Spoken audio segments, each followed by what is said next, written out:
Bom dia, bom dia! Bem-vindos a mais um Café com Gás, esse programa semanal para você começar a sua semana inteira com muito gás.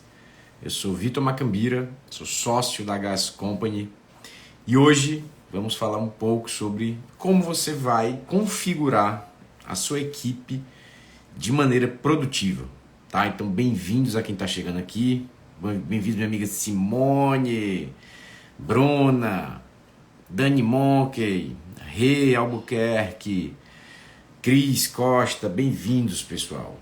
Bem-vindos, Edson. Então vamos lá, acho que o tema não ficou, né?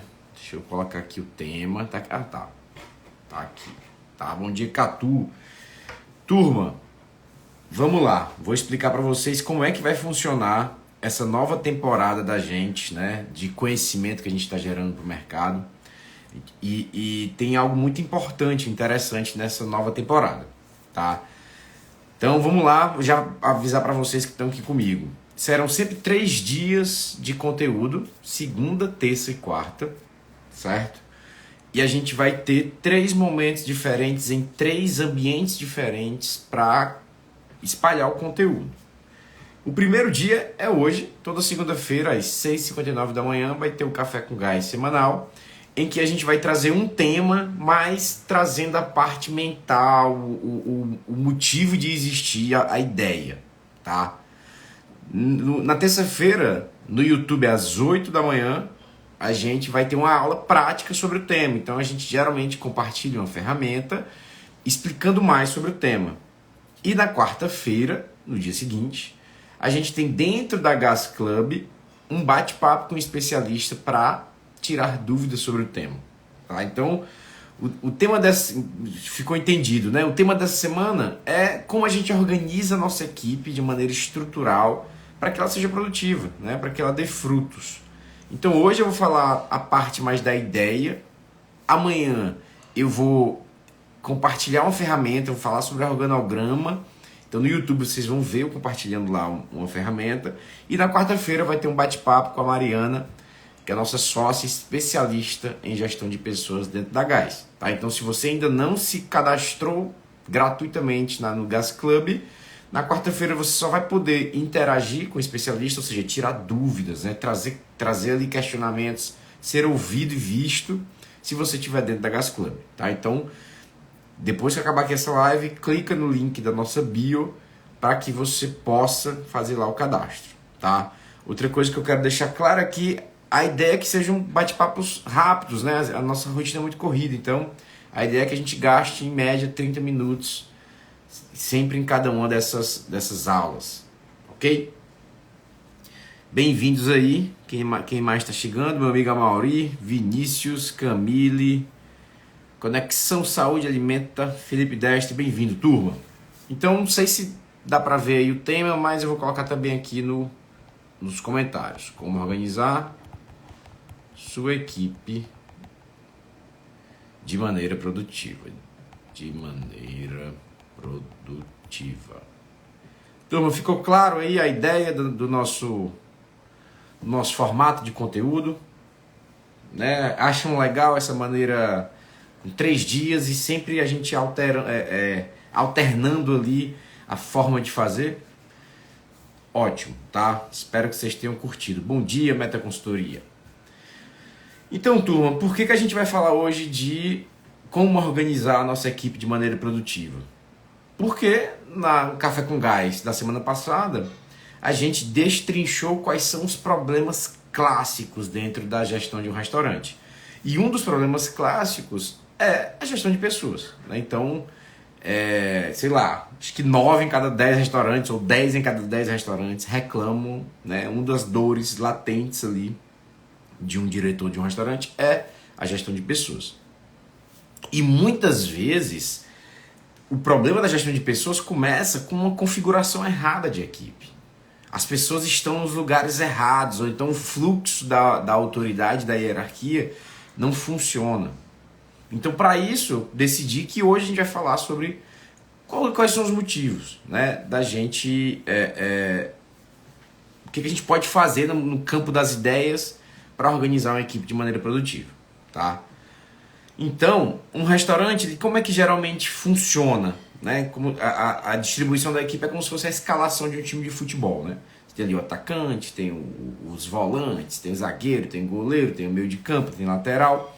Então, como é que geralmente os donos de restaurante escalam suas equipes? Tá? E aí vocês me corrigem se eu estiver errado. Começando lá de cima, tem lá o dono do restaurante, que ele, em muitos casos, não sabe o que ele faz, ele faz tudo e às vezes não faz nada bem, mas tem um dono, tá? Que em tese é para estar lá no topo da pirâmide do organograma, certo? Depois do dono, geralmente, né, num restaurante de um tamanho de 80 mil, 70 mil para cima, geralmente existe um gerente, certo? E esse gerente está aqui abaixo do dono e muitas vezes isso não na prática, né? Muitas vezes ele se torna mais um líder de salão, um vendedor premium do que um gerente de fato. Mas ele está ali, abaixo do dono, tem o gerente operacional que muitas vezes tem esse contato mais próximo com o cliente e tem algumas responsabilidades ali com a equipe, fazer escala, ou muitas vezes ser um porta-voz do que a equipe está falando para o dono, mas em média, né, ele está ali meio que numa figura meio líquida, né? Você não sabe bem o que ele faz. Concordam comigo ou estou falando besteira? Então tem um dono, né, que o dono também não sabe muito bem o que fazer, mas está tentando fazer tudo, e tem um gerente que em tese teria que cuidar da equipe, cuidar das metas, mas ele fica meio que numa posição de líder de salão, que tem contato ali com os clientes e também faz escala da equipe e é um porta-voz também das necessidades da equipe, tá? Dependendo do tipo de restaurante, na mesma posição do gerente, existe um chefe de cozinha que, em tese, é para cuidar da cozinha da sua equipe. E ele, muitas vezes, é o porta-voz da equipe da cozinha. Tá? É uma espécie de gerente da cozinha. Tudo bem até aqui? E abaixo dessa turma, né, no campo operacional, é onde as coisas ficam mais claras. Vocês notaram que o dono e o gerente e o chefe de cozinha está meio confuso. Eu até expliquei com certa dificuldade, porque não é muito claro o que eles fazem. Tá? Mas beleza. Tem o dono, tem a equipe de gerência, chefe de cozinha ou gerente operacional, e abaixo tem a equipe operacional, que são os garçons, auxiliar de cozinha, cozinheiro, pieiro, auxiliar de limpeza, barman, quando tem administrativo, um caixa, estoquista. Então esses, como eles estão na base da pirâmide, da hierarquia, é mais fácil, né? Não tem ninguém, muitas vezes, abaixo deles. Então são as pessoas que operam de fato, né? Executam o dia a dia. Então vocês notaram que essas pessoas, essa base, sem essa posição acima muito clara, né? Muito bem definida, com as funções bem definidas, ficam soltas. Vocês notaram? O dono meio vazio, o gerente era para fazer uma coisa, mas faz outra, também meio vazio. E as pessoas aqui no operacional, que sim, é muito fácil saber o que tem que fazer, estão meio soltas, estão meio sem ninguém. Mas o que acontece? Quando um dono de um restaurante não entende a necessidade de tratar bem sua equipe para bater meta, ou quando o dono de restaurante nem sequer tem suas metas definidas, o gerente, né, que ele coloca ali no lugar, que geralmente é alguém de confiança, entre aspas, fica sem método para gerir, fica solto, fica sem um direcionamento e muitas vezes sem a autoridade para gerenciar aquela equipe. Então o dono, entendendo que aquele gerente não vai dar conta, começa ao dono intervir na gestão do gerente operacional. Tá? Então essa equipe que sabe o que tem que fazer, mas não sabe muito bem a quem se reportar, o fluxo da autoridade fica vazio, né? A autoridade daquelas pessoas fica vazio. O gerente se torna um líder de salão de luxo exatamente porque o dono não confia no gerente para gerenciar e se intromete ali na gestão do gerente operacional. A equipe olha para o gerente e olha para o dono e tem contato com os dois, né, de maneira operacional, ele vai simplesmente ignorar o gerente operacional. Esse gerente operacional vai ficar cada vez mais sem autoridade e ele vai ser cada vez mais um líder de salão e não um gerente que deveria bater metas, cuidar da equipe e deixar a vida do dono de restaurante mais tranquila.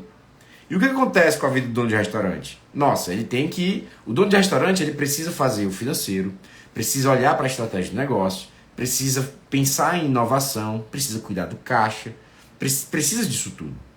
Mas ao mesmo tempo ele está cuidando do operacional, cuidando da equipe operacional porque ele esvaziou ali o gerente que tinha. A vida desse cara, com certeza, é muito ruim, porque ele não tem tempo. E muitas vezes o dono de restaurante, por ter sempre a pressão do caixa e o dono de restaurante investir o dinheiro no negócio, ele tem sempre uma responsabilidade, um medo, né, de que o negócio dê errado. E ele ao cuidar da parte do caixa, parte estratégica, toda a paciência que ele era para ter para cuidar da equipe, né, ele não tem. Então ele acaba se tornando rude. Não sei se tudo isso que eu estou falando vocês já viram na prática, mas é isso que acontece, tá? O dono de restaurante está fazendo a coisa errada. Ele precisa de alguém intermediário, ele precisa de uma ponte entre a estratégia, que é o dono, e a operacional, que é a equipe, tá? Então, o começo, falei essa quantidade de coisas para dizer que o começo do erro na gestão de pessoas dentro de um restaurante é quando esse organograma que eu montei aqui, né, não funciona e esse gerente não tem capacidade nem autoridade para gerenciar. O caos de fluxo de autoridade começa aí. A vida do dono de restaurante, ela começa a ficar desgastante em relação à gestão de pessoas porque ele não confia no gerente para gerenciar e esse gerente se torna ali um líder de salão, né? E que recebe um grande salário. Então tem muito gerente por aí que a gente encontra nos nossos projetos que tem um salário de 3, 4, 5, 6 mil reais e não vale metade, porque ele não faz, né? O que eu imagino que um gerente deveria fazer? Cuidar da equipe, cuidar do estoque, cuidar do caixa ali do dia a dia, não o caixa da empresa em si, mas os caixas, né? Ser uma ponte ali com a cozinha também, ser um parceiro, né? Lateralmente, horizontalmente com o chefe de cozinha. Precisa bater as metas, precisa evoluir a sua equipe, precisa recrutar novas pessoas, precisa cuidar dos clientes, precisa tocar o fórum diário de desenvolvimento, enfim. Um gerente operacional de fato, esse é um nome muito forte, ele precisa fazer muito mais do que vem fazendo hoje em dia, tá? Então essa na minha visão, no campo das ideias, é o começo dos problemas, tá? E como é que a gente começa a resolver? Então essa questão de gestão de pessoas. A gente precisa organizar no papel inicialmente quem é quem, tá? Quem é o gerente operacional, se esse gerente operacional, se existe ou não, se existir, ele tem capacidade de ser gerente?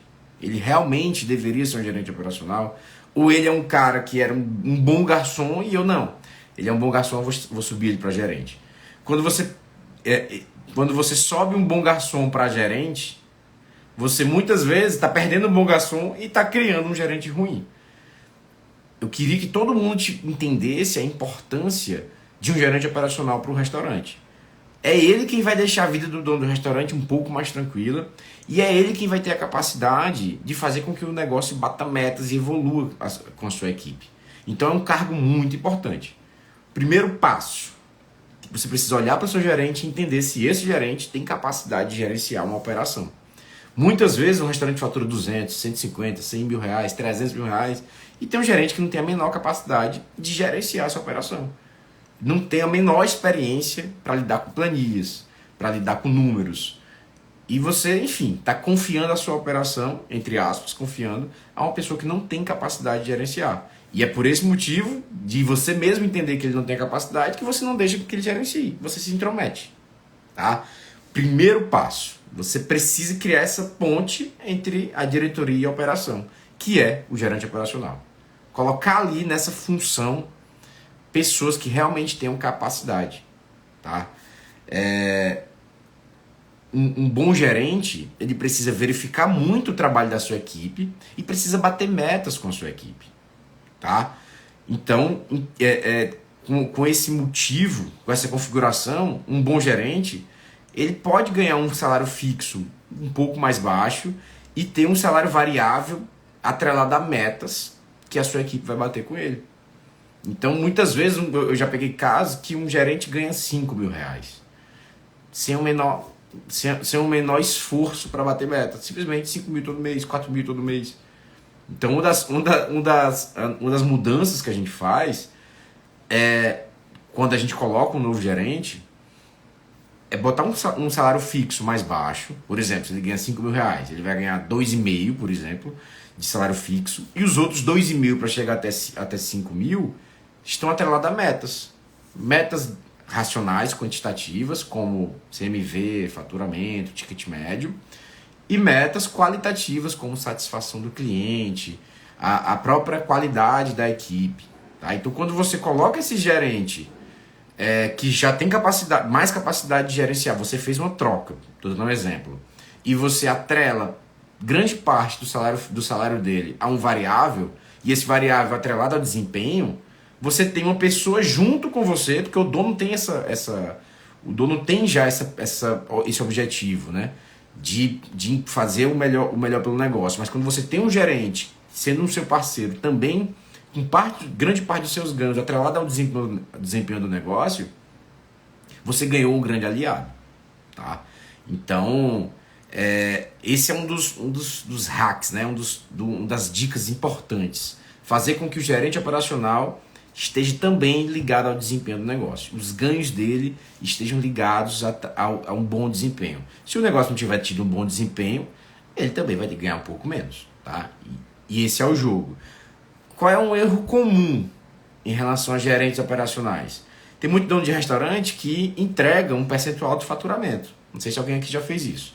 Então eu tenho um gerente operacional, trouxe ele para casa e parte da minha negociação foi, cara, pega aqui 1% de faturamento. Beleza, você colocou 1% ali de faturamento, né, como uma maneira de fazer com que ele venda mais, né? Então ele vai vender sempre mais. Mas 1% do faturamento, o faturamento é um indicador muito pequeno em relação à sustentabilidade do negócio. Então um negócio, a gente já sabe, quem acompanha aqui o Café com Gás sabe que precisa muito mais do que faturamento para ter sucesso. Então, se você tem só uma meta ligada, um ganho ligado a faturamento, não tem nenhum ganho ligado a custo, você está deixando o negócio desequilibrado. E o faturamento tem muitos outros fatores que não estão nas mãos do gerente. Tá? Você pode ter um mês de chuva, você pode ter um mês com mais finais de semana, você pode ter um mês com mais feriados, que muitas vezes eleva o faturamento, eleva a demanda. E não necessariamente foi desempenho do gerente operacional, tanto para o bem, tanto para o mal naquele mês. Então, quando você, ao invés de faturamento, você atrelar a meta dele ao ticket médio, ao quanto ele vende por cliente, independente de quantos clientes sejam, aí sim você está atrelando a um desempenho real da equipe desse gerente. Beleza? Então, vamos ter cuidado para não cair nesse erro, né, de trazer pessoas que não têm capacidade para gerenciar o nosso negócio, gerenciar a operação do negócio, e outra, fazer com que os ganhos desse gerente operacional sejam em grande parte variáveis e variáveis ligadas ao desempenho. Então essa, na minha visão, é a primeira proteção que você faz, né? A primeira configuração que você faz na sua equipe que traz uma tranquilidade para o negócio. Você, dono, está na parte estratégica, trouxe um gerente operacional que tem mais capacidade de gerenciar essa operação. Quando eu fui dono de restaurante, eu tive vários gerentes, eu sempre procurava o cara que era bom de venda, né? Mas à medida que eu fui amadurecendo, eu fui pegando um cara que era mais pragmático, que era mais processual.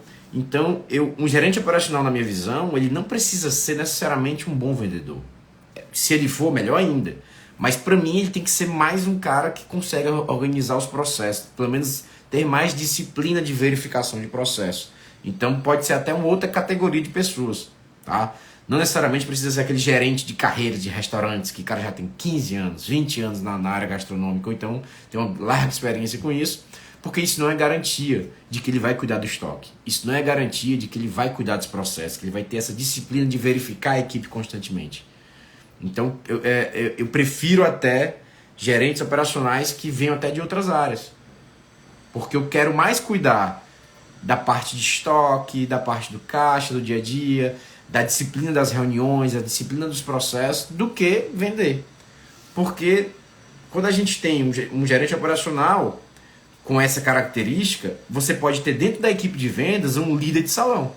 E sim, esse líder de salão tem que ser mais vendedor, tá? Então, você acaba trazendo mais uma estratificação ali na sua equipe. Dono, gerente operacional bem processual, bem controlador, e na equipe de vendas, um líder de salão. Aí sim, esse líder de salão tem que ser uma pessoa vendedora, tá? Até aqui tudo bem?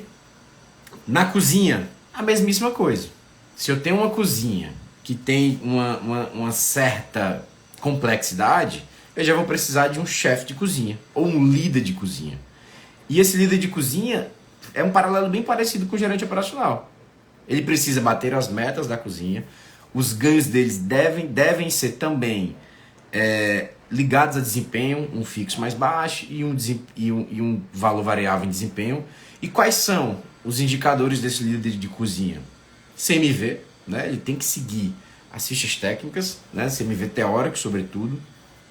Satisfação do cliente também. E qualidade ali da equipe de cozinha seguir os processos, tá?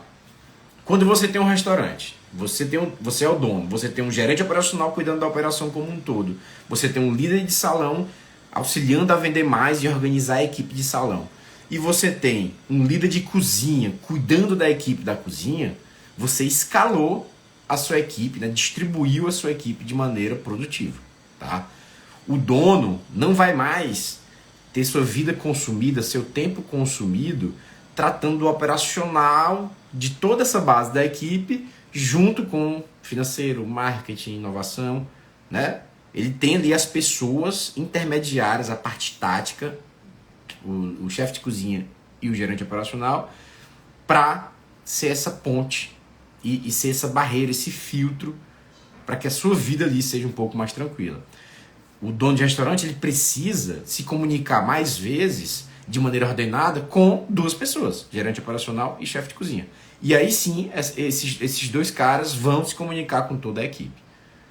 Entende como fica um pouco mais fácil a gestão? Qual é a função, né, as responsabilidades desse gerente operacional e desse chefe de cozinha? Fazer com que tudo que seja decidido pelo estratégico seja executado pela base operacional. Então ele é essa ponte. E as metas definidas pela parte estratégica, que é o dono, sejam executadas, né, e sejam conquistadas pela equipe operacional. Quando você cria esse mecanismo, você como dono ganha tempo, ganha tranquilidade e ganha uma visão de cima. Quando o dono está envolvido com garçons ou então auxiliares de cozinha pedindo aumento, ou pedindo folga, ou dizendo que vai se atrasar, cara, essa microgestão acaba qualquer senso de discernimento do dono. Ele vai consumindo a cabeça de um dono de restaurante. Um dono de restaurante ele tem que pensar em crescimento. Um dono de restaurante ele tem que estar pensando no caixa. O dono de restaurante tem que estar pensando nos próximos passos do negócio. Entendendo o marketing. Fazendo essa comunicação, né, ampla com o mercado. E não absorvido ali, envolvido ali em pedido de aumento, escala, o cozinheiro faltou, vai ter que chamar outro. Cara, isso é função de outra pessoa, tá? Então esse é um dos motivos, né, quando o dono de restaurante está envolvido, quer estar envolvido pessoalmente em todos os processos, é que ele não faz nada bem. E o mais importante, que é para onde o negócio está indo, acaba sendo ignorado. E ao ignorar para onde está indo, o restaurante fica alheio a qualquer coisa. Ok? Show, turma. Deu para explicar bem aqui as ideias? Amanhã eu vou compartilhar, vai ficar bem claro. Amanhã no YouTube da Gas Company vai ficar bem claro o que eu tô falando aqui hoje. que eu vou fazer na prática, vou criar um organograma do zero para vocês entenderem como é que funciona ali. O que é um organograma, né? Que é essa distribuição, essa representação visual das funções dentro de um restaurante e como você monta o seu organograma, tá? Inclusive, a gente pode compartilhar a planilha para vocês, né? A ferramenta de organograma. É bem simples, mas é importante que vocês tenham também, tá? Então a ideia é que amanhã a gente explique né, visualmente como é que a gente faz isso. Deixa eu ver aqui, a Dani Show, Dani Monkey, perfeito, não parece, mas esses pequenos pepinos durante o dia tira todo o tempo da gestão. Exatamente. Essa microgestão, lembrem disso, a microgestão vai minando o tempo e até o mental de um dono de restaurante. Vai ficando a paciência. E eu falo isso como dono de restaurante. Imagine você, um dono de restaurante, preocupado com caixa, se recuperando de uma pandemia e pensando ali como faz para pagar as contas ali no dia a dia. Aí vem um abençoado lá da cozinha e pede um aumento. Eu falei, cara, pelo amor de Deus, tu vai me pedir um aumento agora, né? Isso é comum. Aí você fica irritado, né? Muitas vezes pode acabar sendo rude, porque você está no canto errado. O dono de restaurante, esse cozinheiro, por exemplo, não é para estar falando sobre isso com o dono de restaurante. Tem que falar com o líder direto dele. E se o dono de restaurante não cria essas lideranças, acaba sendo, né, bombardeado por tudo isso, tá? Show, turma! Obrigado aí, tá? Não é tão fácil fazer café com gás sozinho, eu prefiro quando tá aqui o Pablito. Mas importante que o conteúdo foi entregue aí para vocês, tá? Valeu, Meta Consultoria, vamos dar um gás aí, começar a semana com tudo. Quem é dono de restaurante, pensem aí, já vão matutando aí como é que vocês vão organizar a sua equipe, né? Olhem para os seus gerentes operacionais e vejam se eles são de fato as pessoas certas, né, para essa posição que é tão importante. E já vão pensando aí como vocês vão distribuir suas equipes. Amanhã a gente vai ensinar na prática, tá? Um grande abraço. Bom dia, vamos começar a semana aí com todo o gás. Precisando, contem com a gente aqui, que a gente está aqui para ajudar todo mundo. Valeu, um grande abraço e até mais.